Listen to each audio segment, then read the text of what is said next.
In this video guide, I will provide you with instructions on how to effectively get rid of the new ransomware type infection called GpCODE. This video will give you the demonstration of what exactly this particular ransomware does with the files.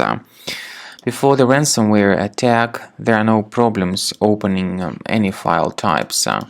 Unfortunately, the ransomware may some way or another be injected into the computer, so pretty soon you might realize that you cannot use your files anymore.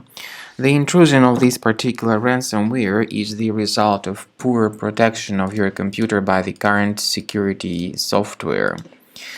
So pretty soon you may realize that something bad has happened with your files and that you cannot open your files anymore.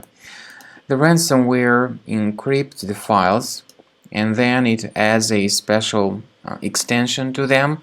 In most of the cases, the special extension is added by the ransomware.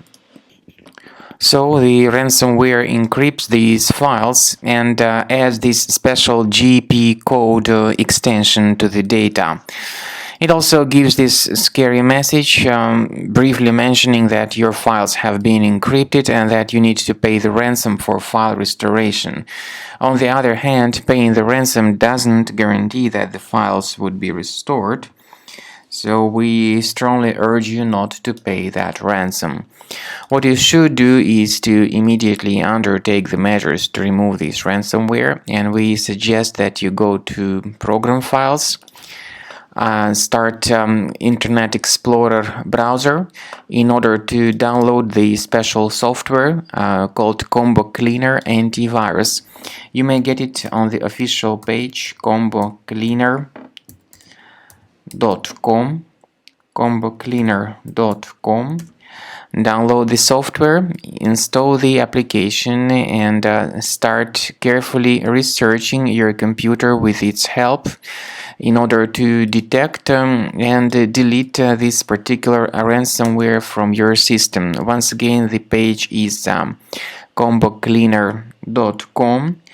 Download Combo Cleaner Antivirus using this green Download Combo Cleaner button. Then, after the program is successfully downloaded and installed, click on Start Scan button. The program will first of all update its anti-malware database, and this is crucial for proper malware detection and removal. So after the anti-malware database is updated, the scanning of your computer will begin. While the scanning is taking place, you may experiment with some of the settings in Combo Cleaner. For instance, there is the feature called Anti-Ransomware. You can add one or several folders on your system that will be always protected by the full version, by the premium version of Combo Cleaner. And then at the end of the scanning you will see the summary of threats. So once again, let us wait until the anti-malware database is successfully updated, and so then the scanning will begin. So as I said, Combo Cleaner works very well at detecting and deleting the majority of ransomware type infections. So at the end of scanning, the program will give you the full summary of threats. Then you will be able to get rid of all these threats either manually, but we do recommend that you upgrade to the premium license to delete all such threats automatically and have your system protected from further malware attacks.